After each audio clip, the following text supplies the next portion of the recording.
So I would say that I'm a pretty big fan of the Mortal Kombat video game series. As a kid, my first experience with the games was with the MK trilogy on the Nintendo 64, but I didn't really fall in love with the franchise until the reboot in 2011, Mortal Kombat 9. Other than having great gameplay, the reason that I liked it more than other popular fighting games at the time was because of the story and the lore behind the world and the characters. MK9's story mode did a really good job of getting newcomers like me invested in the MK universe and is the reason why I've bought every game that's come out ever since. I also had to go back and try out Mortal Kombat vs DC because it's just insane that that concept even exists. So now that you know where I'm coming from, let's actually talk about the 2021 film, which I personally thought was a good attempt at starting a new franchise of films. The main reason why I think this movie is getting a lot of praise though, even from me, is because it caters a lot to longtime fans of the games. The character designs are faithful to the source material, a lot of the fight scenes use actual moves from the game, the movie is littered with in-jokes and references to the franchise's history, and the writers for the most part kept the story close to what it was in the games. Which I applaud them for, because a lot of times with these video game adaptations, movie studios always seem to be a little nervous of what the general audience will think if the movie doesn't look conventional enough. So I'm glad they stuck with their guns and didn't pussy out too much. That being said, even though it does a lot to satisfy the fans,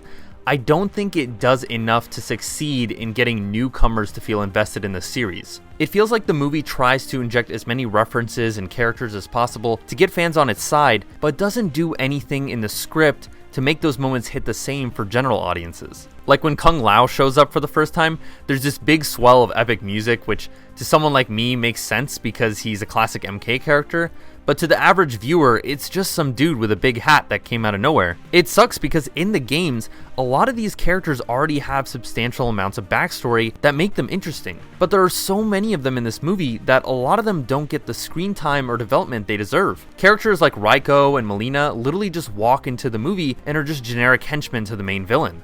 Along the same lines, one of the biggest issues in this movie is that a lot of time is spent on this new character, Cole Young. This guy is in none of the games and seems to just exist for the film to have a normal audience character to introduce new viewers to the world. And that's fine and all, but there are other legacy characters that are also regular humans they could have picked from. It's such a weird choice because they're taking time away from these other characters we love from the games to explore a new guy that doesn't even end up being that interesting anyway. The only characters I think that actually elevate the film are Scorpion and Sub-Zero. Any scene with those two was more compelling than anything else, mainly because they actually get some backstory. The first scene especially sets up the dynamic so well and was such a great way to start the film. I especially love the scenes with Sub-Zero basically acting like a slasher villain out of a horror movie. They did well in making him feel menacing every time he showed up, kind of like the T-1000 in Terminator 2. I also thought that Kano worked really well as a comic relief character, mainly because he added a lot of needed energy to a lot of the scenes he was in.